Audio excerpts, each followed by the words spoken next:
Welcome back to the Holotable Games Network. I'm Ginger Joey. And I'm just here for the butter. The butter? Can you believe it's not butter? No, it's at Lando Lake country. Oh, good Lord.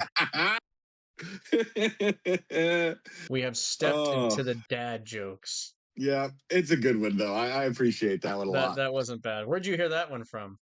Popped up on Reddit at one point somewhere. Okay, I don't okay. know. I was like, Coolio. that's good. I like it. That is what we got going on right now. Well, this is our weekly SWUmary, where we recap what happened in the PQ season of Star Wars Unlimited over the weekend, and then touch on the meta and ways you can address and look at meta changes going forward for your PQs or open plays and showdowns and all that jazz. So, Yeah, all the fun uh, stuff.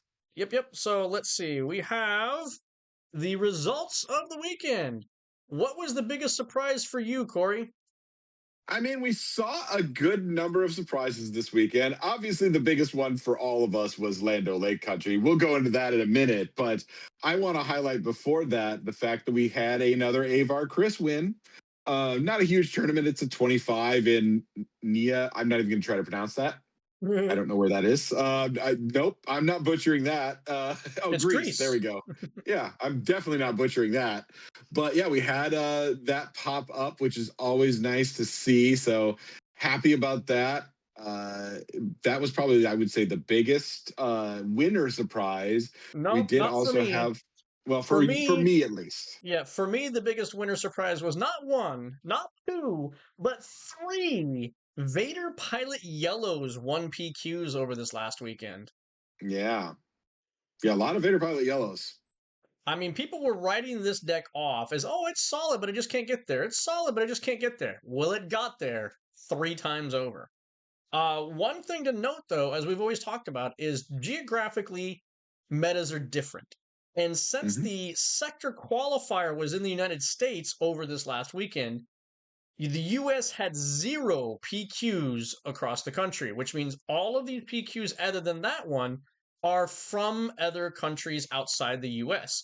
So we can again look at the geographical regions as maybe playing an impact in what decks were good in that region. Yep, that's a huge one. So yeah, the different regions makes a huge difference.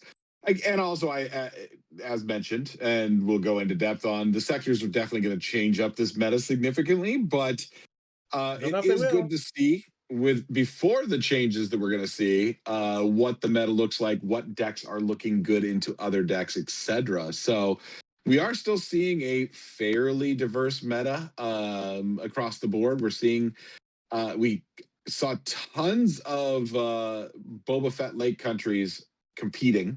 That was the most represented deck, but it did not take. It only took one single PQ. So it's finding it. People are figuring out ways to play against it. Top Right. of the summit, still annoying. Still, I would argue a negative play experience. But there's definitely ways to play around it that we're seeing in that people are just finding decks that it doesn't really affect as much. All right, so let's pop into the sector qualifier. That's the big boy over the weekend. And you will see the top eight was dominated by Team Eclipse's Lando Calrissian Lake Country.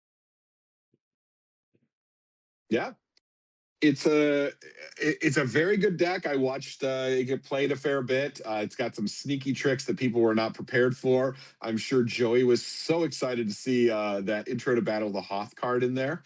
Oh, I knew it was Uh, going to be in there. Yeah. It's so it's got a lot of fun going on in it. It's a good deck, and it's a very good deck into what was the biggest two of the meta, which is Boba Fett, Lake Country, and Obi-Wan Blue Force. Right. That was the bulk of the meta. Well, not the bulk. That was a quarter of the meta at this sectors. I think it was like 14% Obi, 13% Boba, something like that. But that was a good chunk of the meta. This was a very good deck to go into that. Expected to see expected to be a deck you'll see more of going forward. But that said, it's something you can answer. There are answers for their shenanigans for what it's going to do. I think we're going to see a lot more credit hate. Chewy is crying right now because more people are going to be main decking credit hate just because of those showing up. Lando is going to be a continued boogeyman in all of his forms in the meta. You need to be spec'd. I think credit hate probably needs to be main deck at this point. Sure. I mean, this kind of is a throwback. So, a couple things real quick. Yeah. I heard while watching the cast that Navarro, who is part of the EC or Eclipse team, was saying that this deck was to finish what Lego Pizza started at Galactics. He got second. Lego Pizza apparently was the brainchild behind the Kylo Tarkentown deck that kind of like took Galactics by surprise.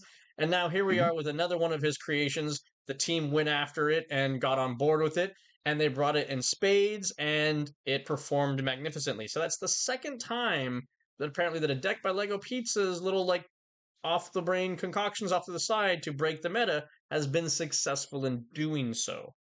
That Mhm. said, Lando is resource cheating.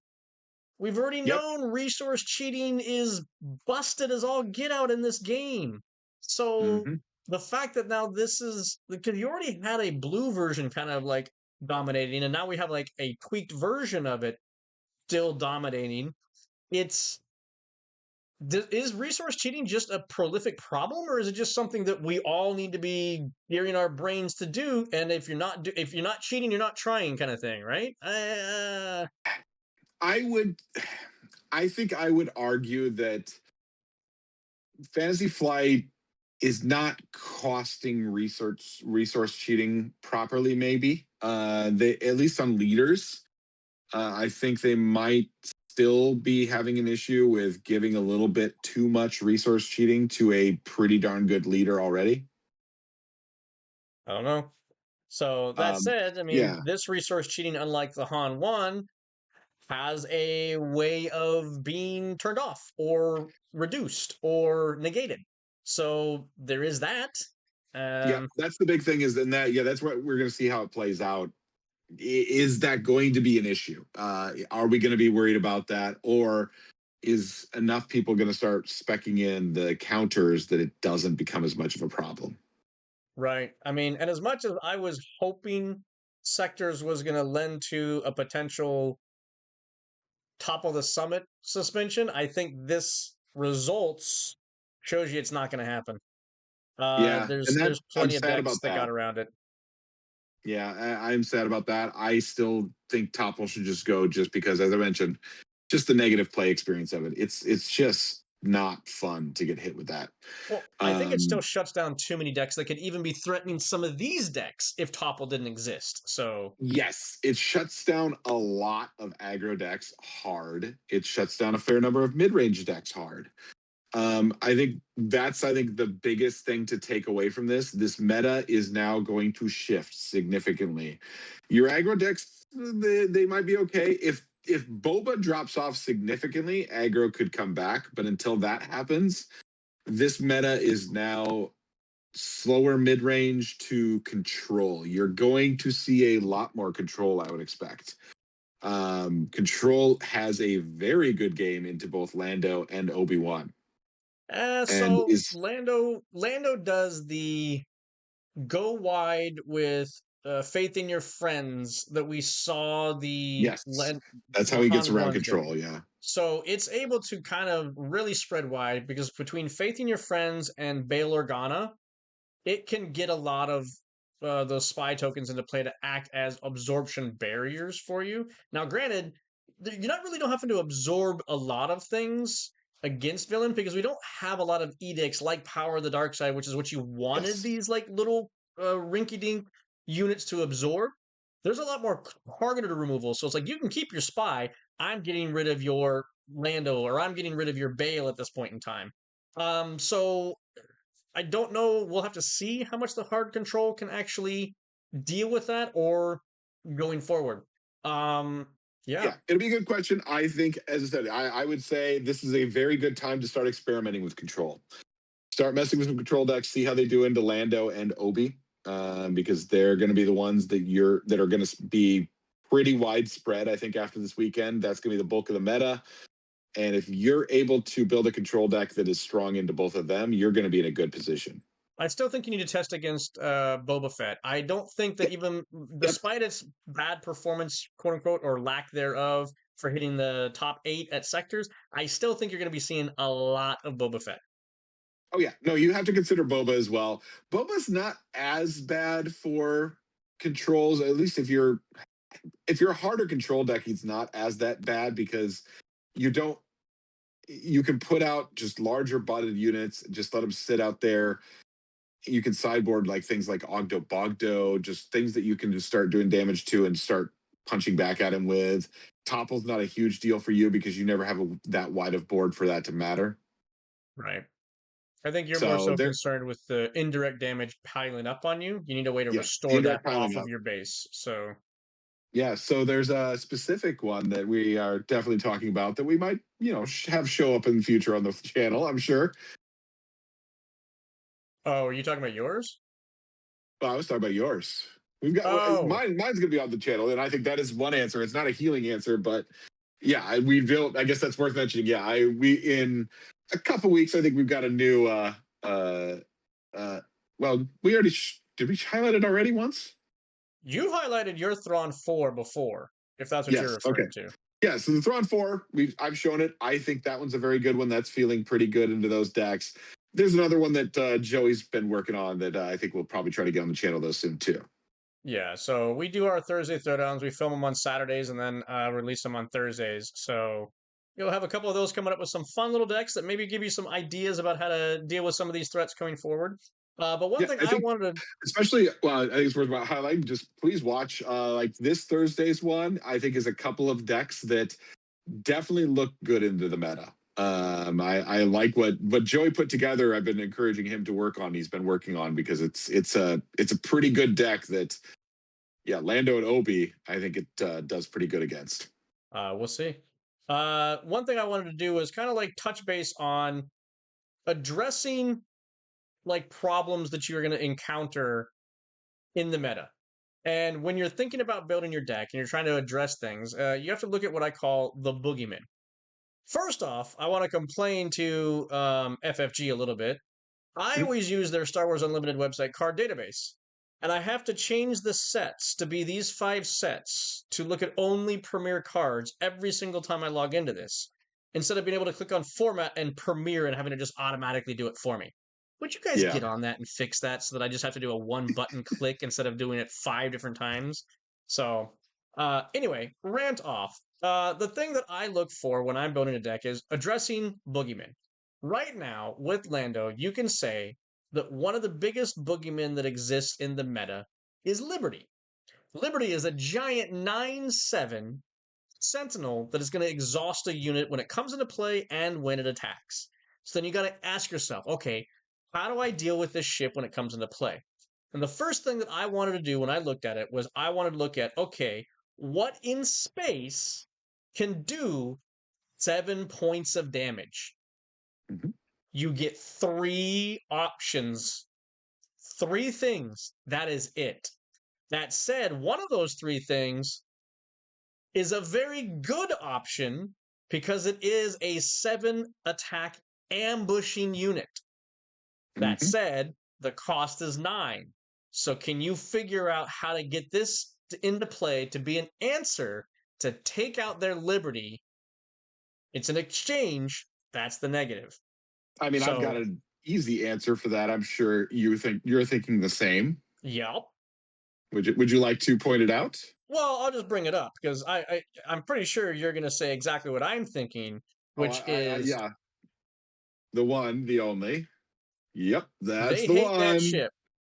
Good So old, they hate that ship. as soon as somebody puts in a Liberty, they hate that ship, which is then going to give them 2 TIE fighters. It makes your next ship cost 3 less, which as long as their side of the board has 3 units on it, which it will with these 2 TIE fighters, your home one costs, what is it, 4 less. So now you're 4. reducing the cost by 6 in total off of that 9. No, you're reducing by 5 because you had to pay 1 to play. They hit that ship. Touche, touche. So it's Yeah, still only going to cost you 4 resources to put down a home one and crash into their Liberty. And depending on what turn it is, you still might have a few other resources available at that same time to do something else with. yeah, So, yes, it's a 2-for-1 against you, but it is taking out a massive threat off of the board. This is trying to figure out ways beyond just the typical old, hey, here's a blue removal card or something in that regard. yeah. The only other ship that can possibly contend with it is then you would look at, okay, well, how do I get 2/7 attack? Well, the best way is via raid. So if you're looking at space units with raid, the only one that even comes to the point where it can swing and hit it at one time is Lightbringer. Lightbringer gets to a 7 attack with that raid 4. So if you had one of these in play and they drop a Liberty, they're more than likely going to exhaust this if it's readied, but then you can just claim and swing into it with the Lightbringer. You kill their Liberty, and then you can exhaust the entire ground arena or the rest of their space arena if they have that. Yep. Those two ships are the only things that take out a Liberty in one swing. Yep. Notice the I theme, will though. say the other thing I would think about as well. It's not a single swing; it's going to be multiple actions still. But the what is the 2/7 Purgle? You get that out, and then you protect the pod on that as well. That's another one you need to be thinking about. Is protect the pod as a way to do 7 damage if you have any 7+ health units. You are jumping the gun on me, sir, but you're 100% Ah, correct. I'm ahead of So, Joey, but Joe. I mean, I get this from Joey. Joey was like, "Hey, you really should put this into your Avar deck." And oh, yep, you were right. yep. It feels So, really good. yep. So, this was just going over the attack methods to get in and take something out Yes, via ship for space combat. So, those are your only methods. And notice the theme is every one of those ships is a yellow heroic ship. yeah, So that's the one thing. Oof. you're kind of pigeonholed into that combination at this point in time. So if you're not doing that, you're not really going to get a space combat answer. Now, granted, you can do things like, oh, I got a 5 attack ship and I throw a Han onto it and attack into it, or I Sure, yeah, aggressive negotiation something into it. Yes, there is always those kind of answers as well. I'm just again going over what unit can just 1-for-1 it. That's all I'm trying to point out. Then you have other answers like Corey pointed out, which is protect the pod on a 7 health unit. But that means you got to keep that unit healthy and not taking damage. Otherwise, that diminishes very quickly. So, and if you're usually on the ground, then you have to deal with their other answers, which is Qui-Gon and Mandalorian, both of which are going to do a 2-for-1 removal on you, most likely. They're not only going to yep, kill the unit that they're attacking and ambushing into, they're going to either send another one to the top or bottom of your library or just straight up capture another one off of your board. So you have really efficient control removal in Hero Yellow right now. That's why it is kind of everywhere as like your control package. So, how do you deal with that? Well, that's going to be a lot of shields, to be perfectly honest. You need protection against being ambushed over, or you need to be hmm hidden so you can't be ambushed into beyond just avoiding space or avoiding the ground. So, yep. again, I mean, the other thing I will mention that I think is worth you have to remember as well: ways to bounce or kill those cards. I mean, that those are obviously control knows you no glory, no results, et cetera, et cetera. Easy, lost and forgotten. But also, if you're a yellow deck, doesn't matter if you're heroic or villainous, you probably should have Blade Wing in your sideboard because that is potentially. a massive detriment for Lando. Lando is using that 6 resource turn to get a bunch of credits and play something huge, and then you just bounce it back to your hand on that same turn with your 6 play, Yeah, and he can't play it for a turn or two now. Now, correct. I was going to say the negative to bouncing, which is always I call it a band aid because it's not yeah, answering the problem, it's delaying the problem. Because you might not have to deal with it the turn that it comes into play, but you might have to down the road a couple turns, as Corey said, because now they have the resources again, and you gave them back the card that did yeah, something when it came into play. Yeah, don't bounce it at Qui-Gon. Please, for the love of God, never do that because they will just get to play it the next turn. Uh, like, don't bounce that one. But Liberty, it's going to be 2 more turns. Mandalorian, it's going to be 2 more turns. So if it's going to be a couple more turns probably before they can play it, obviously you're going to have to do the math. Do they have credits left, etc. But if they're not going to be able to play it next turn, bounce it, slow them down, because then you put them on the back foot again, so that they are needed to deal with you, and So you get an extra draw or two to find an answer. right. So that's just potential answers to the boogeyman of Lando. Now, we're not going to go into both the other decks of Obi-Wan and Boba Fett in the same regard, but more so just take the mindset of how to address the problems by looking up answers in a very concise way. Because you'll start to see the lines of cards that are going to be efficient and effective against those when you're building your deck to know, okay, these are key cards I got to have. You can then build around those cards and find out the best synergies for the deck to come out after that. Yep. And this is where you really need to practice into these major decks. You're going to want to get good practice, be prepared, and just know what your problems are, because your deck already may have an answer for those boogeymans, and it may already have enough answers for those boogeymans that a boogeyman of that deck, that there's something else that is a boogeyman for your deck that if you get rid of this, that shuts down this problem. So you do need to test around that, figure out your answers, figure out what is actually a problem, and then focus on how do I resolve this problem. Right. If we move on to looking at the meta stats, you'll see if we go to all, these are the matchups that people are playing right now. Yep. And expect Boba, to see Lando probably right even with all those. I expect Lando will be around where Obi and Boba are, and Boba's going to drop off a fair bit. But he's still going to be around. He's not going away. He's still no, probably going to be the third most represented. I think you're going to see the three of them at like the 80 range Yeah. because a lot of Mm, people in this game like to net deck. They see something successful, they want to copy it. They want to recreate that success instead of creating something of their own. Because it's a lot of work to come up with one of these decks and to see it in action and be able just to recreate it is a little less, it's more repetition and you can practice that. So that's what a lot of people like to do is just see it and practice it, which is great because you're still getting to see the cogs of the wheels that turn that and be able to address those things when they come up. yep. So you're also going to see a lot more Yularen coming up, I think, because as far as an aggro deck goes, as credit hate becomes more prevalent, Chewbacca will fall and Yularen will rise. So Yes. And that Yularen is a very scary aggro deck. If you've played it's it, it's dangerous. yes, we're in topsy turvy land where basically Yularen is your Leia of set one, where you're just action compressing and smashing 2 units at a time into somebody's face. So, and again, Lando is kind of like the yellow control. So we're almost like flip flopping the metas of the first 2 years worth of sets as we're going into year three. So Yeah, that's it. Just looking at this representation, you can see control is starting to pop back up.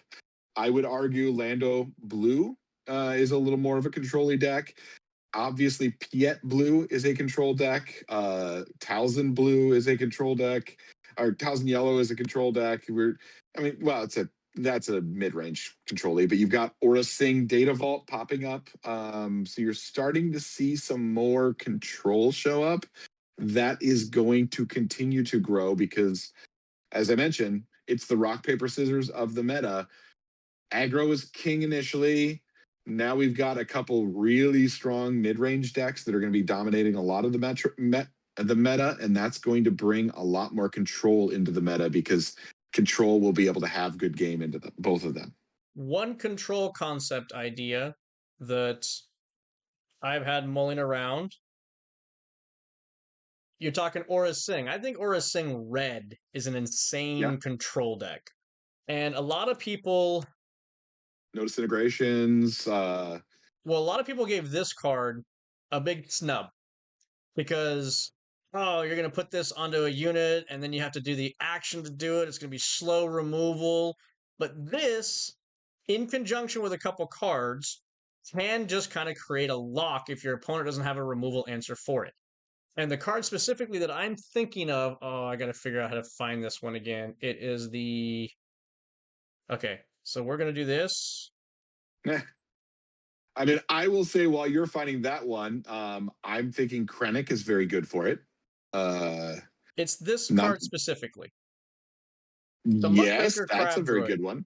Because if you put the Adventurer's Blaster on this, they cannot attack in and kill this unit. So it just sits there waiting idly for your perfect opportunity to go, okay, now that you're done, now I'm going to go, you're a 1 hit point, and now you die.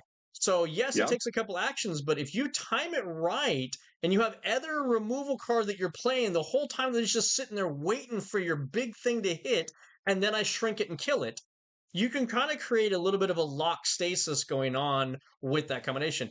Is it a little dirtily? Yes. Can it be very efficient? Yes. It just depends on what your opponent can do for answers. Yeah. No, that is a very good potential combo, and there's a lot of other good things in red for Aura Sing. The other one So that I've seen people do is just slap it on HK, because that way you're not running HK into yeah, anything, and when you kill the unit, oh, you just deal 1 damage to their base anyway. So yep.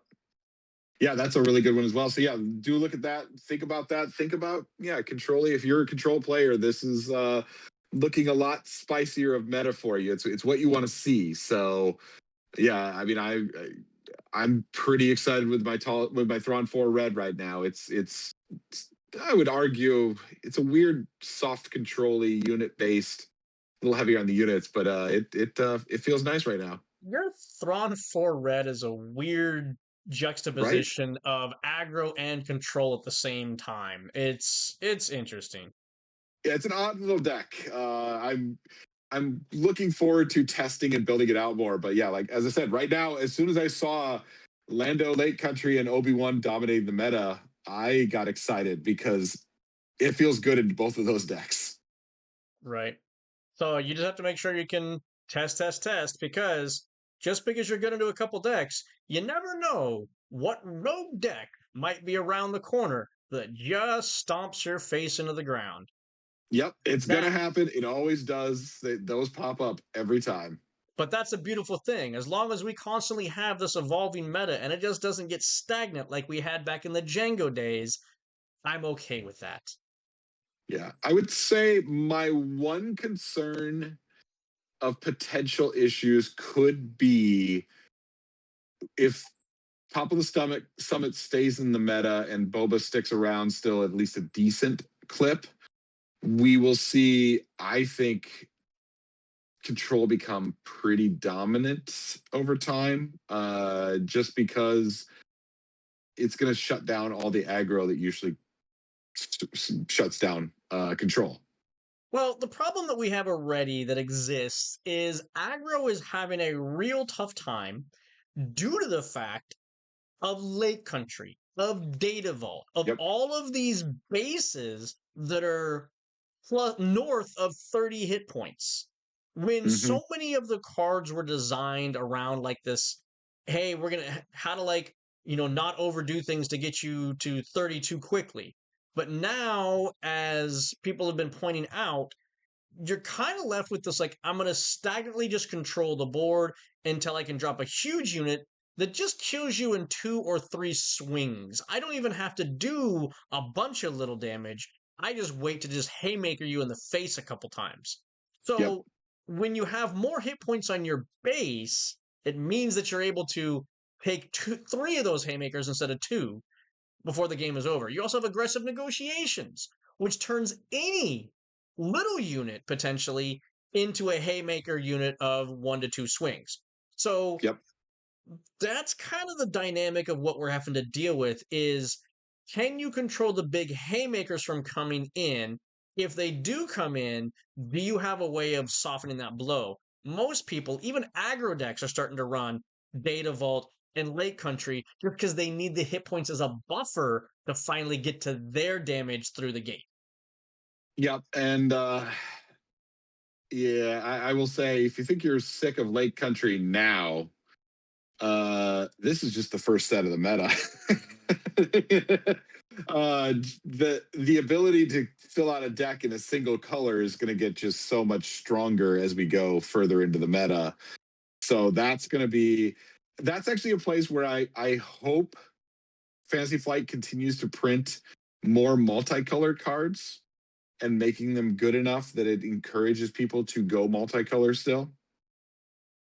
I laugh because this was supposed to be like the big multicolor set, and here we are being dominated by late country monocolor decks. And it's not just Yep. Lando. I mean, you got red and you got yellow, and most people were saying since we don't have double aspect cards, there's no reason to play a single color. And yet, here we are. Yeah, we've come to that spot.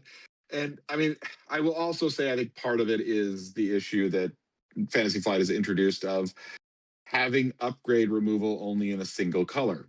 And I think that messes with it. Well, I mean, direct upgrade removal, but then also the other color, the other main color that is able to easily deal with them is yellow for bounce effects and exhaust effects. So really what you're seeing is the two colors that can handle upgrades. Just stack them with all of the things that deal with problems like upgrades and just run a deck that way. Potentially. So So yeah, I do hope this does not continue to be a long-term trend for the meta because yeah, I don't want to see Lake Country dominating for the next two sets. well, that's going to be does more rare bases come out that counteract that are basically more enticing to you to play less hit Yeah, points. But then that's is possible that deck too. able to overcome? Because I mean, if they go back to printing 25 health bases that are the rare bases, and you go against somebody who's running a lake country, they have 9 hit points on you. That's huge to have to overcome, no matter what the ability Yeah, is on that base. So yeah, that's a big issue. And that yeah, I agree. That is something you need to be thinking about and is going to be a problem. but this is not wholly unseen because as soon as Tarkentown and ECL were cycled out, everyone speculated Data Vault was going to be everywhere. Well, Lake Country is Yep. just the neutral Data Vault that doesn't cost you the extra 10 cards. So Yeah. it's not unheard of that this is the result. This is kind of an expected result of what was going to happen once the Tarkentown and ECL got cycled out. Yep. Yeah. So we'll see how it plays out. We'll see what happens going forward. I'm always curious to watch the meta and again, yeah, deck build around it. We've talked about this in our Thursday throwdowns. I've kind of settled on 3 decks that I like that have different, pros and cons, different weaknesses, and I just am watching the meta to see where it goes while I'm working on all 3 of those decks. And then whichever one is feeling strongest going into the PQ is the one I'll be playing. And I'm going to keep building a bunch of random crap to throw at Corey. You need to yeah, the Jabba deck that is on our Thursday throwdown this week. People watch that deck is scary and I love it, and I think that deck just ruins Boba and or not, Obi and Lando's day. We'll see. I mean, I still think Yeah. there's plays around it, but I'm still tweaking it and working on it. So, Yeah. but yeah, tune into the Thursday Throwdown we got coming up this week, and we will see you all next time. Thanks everybody.